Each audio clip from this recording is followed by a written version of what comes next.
आज काहीतरी चमचमीत झणझणीत खायची इच्छा झालेली म्हणून गावरान चिकनचा बेत आखला होता. गावरान चिकन बनवण्यासाठी मी अगोदर 2 कांदे, ओलं खोबरं, आलं, लसूण, कोथिंबीर आणि थोडासा खडा मसाला घेतलेला. ते सगळं मी चिरून त्याचं वाटण बनवून घेतलं. अशा पद्धतीनं वाटण बनवून घेतलं होतं. त्यानंतर गावरान चिकन मी स्वच्छ धुवून घेतलं. धुवून घेतल्यानंतर त्यावरती हळद आणि मीठ टाकून घेतलं. हळद मीठ टाकल्यानंतर ते व्यवस्थित मिक्स करून घेतलं. सगळं मिक्स झाल्यानंतर एका पातेल्यात तेल ओतलं. तेल ओतल्यानंतर हे सगळं मिक्स केलेलं चिकन त्यामध्ये तेलात सोडून घेतलं. तेलात सोडल्यानंतर 1-2 मिनटं व्यवस्थित हलवून घेतलं आणि नंतर त्या पातेल्यावर एक ताट झाकून घेतलं आणि ताटात पाणी ओतलं. 10 मिनटं चांगलं शिजू दिलं. शिजल्यानंतर ते वर ताटातलं पाणी गरम झालेलं पण त्यात सोडून दिलं. गावरान चिकन शिजायला बराच वेळ लागतो म्हणून मी नंतर कुकर लावून घेतलं होतं. कुकरला 5 ते 6 शिट्ट्या करून घेतलेल्या आणि नंतर ते थंड होईपर्यंत ठेवून दिलं.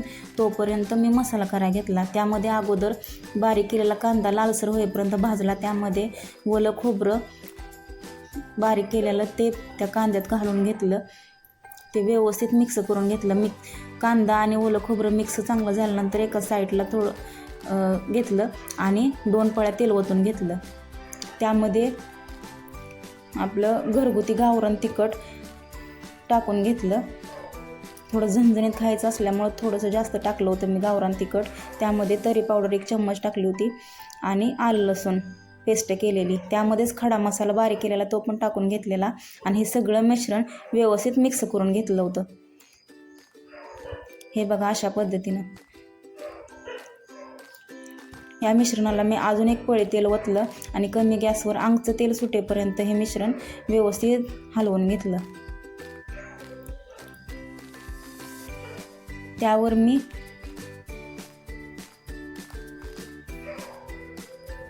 त्यानंतर मिठाचा रस्सा जो बनलेला त्या मिठाच्या रश्श्यासाठी मी यातलंच निम्मं मिश्रण मसाल्याचं मिश्रण टाकून घेतलं आणि निम्म्यामध्ये मला गावरान चिकन फ्राय बनवायचं होतं म्हणून निम्मा मसाला असाच मी कढईमध्ये ठेवून दिलता. हे बघा अशा पद्धतीने मिश्रण टाकलं मिठाच्या रश्श्यामध्ये आणि याची एक उकळी काढण्यासाठी मी ठेवून दिलं. आता या मसाल्यात मी गावरान चिकन शिजलेलं टाकून घेतलं आणि त्यावर थोडंसं मीठ पण चवीपुरतं टाकून घेतलेलं. त्यानंतर थोडीशी कोथिंबीर टाकून घेतल्याने 5-6 मिनटं चांगलं शिजवून घेतलं.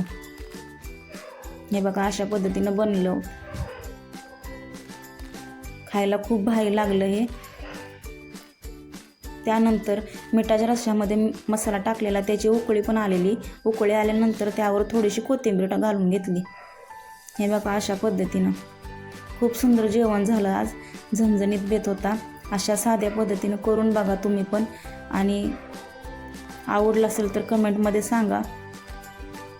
भेटू पुन्हा अशा साध्या नवीन रेसिपीसोबत. तोपर्यंत चॅनलला सबस्क्राईब करा.